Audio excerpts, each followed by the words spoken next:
coach put up a picture of like some wolves and a buffalo, and like we just had that energy all week long. Like, man, we got to go hunt. Like, it got to be relentless. Like, no matter what you got going on, no matter how you feeling, bro, it's no weak links out there on the field. Like, if you want a piece of the gazelle, you got to go hunt for the gazelle. So, like, it's just funny, man, seeing everybody scrap for the gazelle, man, but it's fun. It was awesome. That Texans defense was unbelievable. They lead. Oh, hi, Mina. Mina's with us as well. Great to have you on a Friday. So that Texans defense leads the NFL in yards and points allowed. Dano, what did you see that made things so tough for Josh Allen? Yeah, first of all, Hannah, this is the third time I've heard that sound from Will Anderson today. It makes me smile every single time. He's just a really enjoyable person to listen to and be around. I actually thought the Houston Texans ran circles around Buffalo when it came to their pass rush. One, there wasn't nearly enough chip help, meaning you're helping both your right tackle and your left tackle. It happened occasionally. The problem was it wasn't enough. These pass rushers were so smart of knowing if the chip was going to be the outside, spin on the inside. People for Buffalo, their offensive linemen were down on the ground. And this is a good offensive line that we have in the NFL. I thought strategically when they got into cut splits for Buffalo offensively, Houston triggered with a corner pressure and linebacker pressure, knowing this is when Buffalo likes to get on early downs under center and run play action pass. This is a play action pass beater. Also, no one open downfield because they can play man coverage and get after the quarterback. This is one of my favorite because the bottom screen defensive end rushes up the field. That has to force Josh Allen to climb into the pocket. When he climbs, the top of the screen defensive end knows he's got a spin move then. So they're forcing Josh into that sack. And then the final one, this is just one-on-one win. But the other part of it is no one open. And this was the theme. This is when you hear us all say, tie your rush and coverage together. This is what it looks like when the defensive secondary locks everybody down and the pass rush wins. It was schematically a masterclass. And it was also just a domination one-on-one when it came to both defensive ends and then occasionally on the inside of their defensive line. The Texans defense have that special combination of being unbelievably talented at all three levels and unbelievably well coached. And obviously it was a nightmare for Buffalo. I'm with Dan. The number of 5-man protections was honestly stunning to me, given especially that you had a backup right tackle going up against Will Anderson Jr., which is not what you want. But the Texans played a ton of man coverage, and watching it back again, Dan made a really good point about the containment because the Bills' best chance against man coverage is typically Josh Allen scrambling, but they prevented him from doing so. The other thing I'll add is this. The pressure was tremendous, of course. The number of sacks speaks for itself. But the time to pressure was 2.9 seconds, which is very high. The time to sack, was 6 seconds, which is astronomical. And that speaks to the coverage, which you could just see on tape. Guys were glued to the Bills receivers. And this has been a problem for the Bills all season long, but that problem was even amplified because of how good this Texans secondary is. Yeah, and let's go to that Bills side, right? Because they're 3-4 in their last 7 games after that 4-0 start. And Dan, they've turned the ball over 9 times in their last 3 games. How concerned are you about that? I'm highly concerned. It's the story of their season. We've talked a lot about lack of weapons on the outside and all that. It's mainly the same group. Just look at where they are. I'll bring this back to the game that we called against them or for them against Atlanta on Monday night. And it was this kind of onslaught of penalties and turnovers. And that's really the fundamental reason of why they are where they are. Hannah, MK, this team last year was plus 24 in turnover differential. That means they didn't give it away, and defensively they took it away. It wasn't great defense last year. This year they're -2.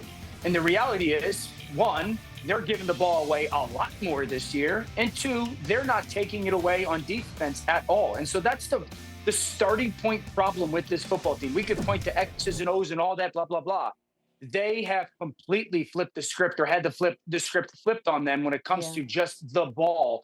And that's really the downturn or where they're sitting where they are as a football team. Yeah, what you're saying, too, about that defense is why, and I always say this, when you see a defense where the underlying statistics aren't that great in terms of success rate and yards per play, but then they have a bunch of turnovers, that's not a good thing because that is going to turn around at some point, and we are seeing that regression for Buffalo for sure. Offensively, it was a little less predictable, I think, because Josh Allen has been a player who has taken care of the football in recent years.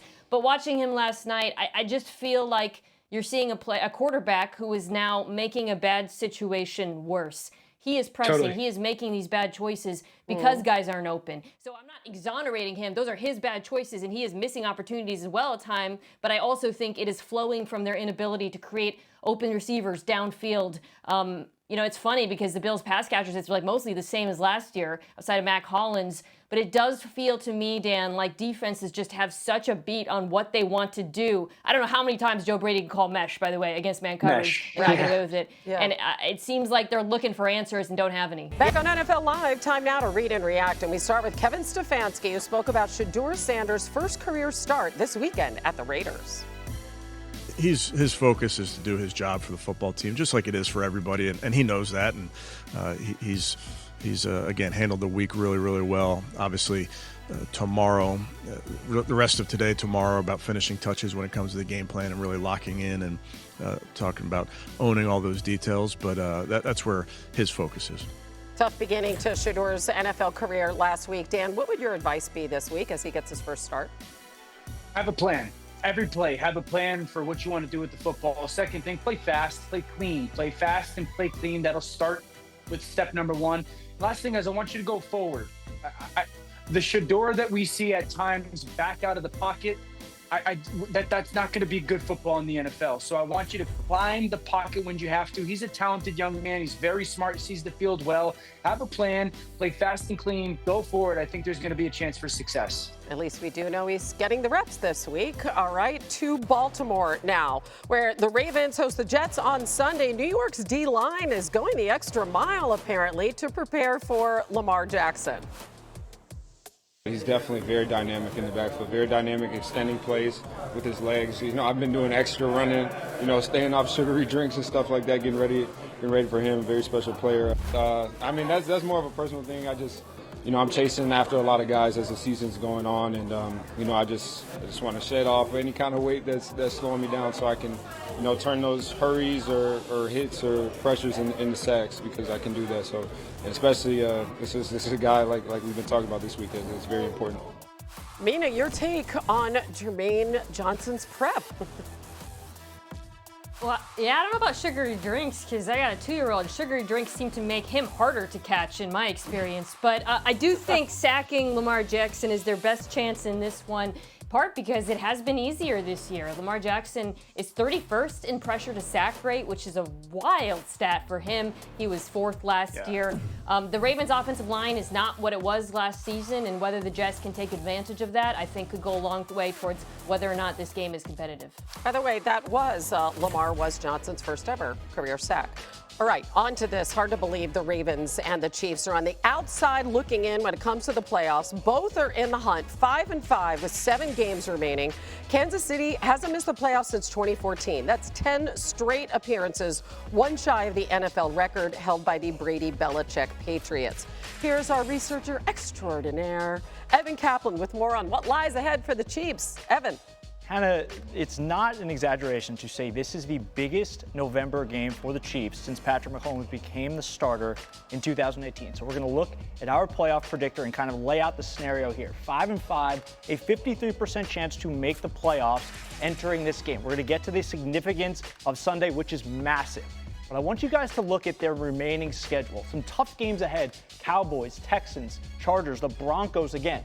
But look at these numbers here. Heart Analytics still really like this Chiefs team. 62% to beat the Colts. All of these numbers over 60%. 60 is about equivalent to a 4-point favorite for Kansas City. So still a lot of work to be done. But like I said, our analytics really still like the Chiefs moving forward. So let's see this in action. If they win on Sunday against the 8-2 Colts, we're up to 64% to make the playoffs, 6-5 with a game in 4 days against the Cowboys on Thanksgiving. But a loss for Kansas City, that goes from 64% all the way down to just 34% for the Chiefs to make the playoffs. They would be under 500, and keep this in mind, 5 of those 6 losses would be within the conference. So it's going to be tough for Kansas City to win any tiebreakers if they lose this game on Sunday. Hannah, it is now or never for Patrick Mahomes and this Chiefs team. Right.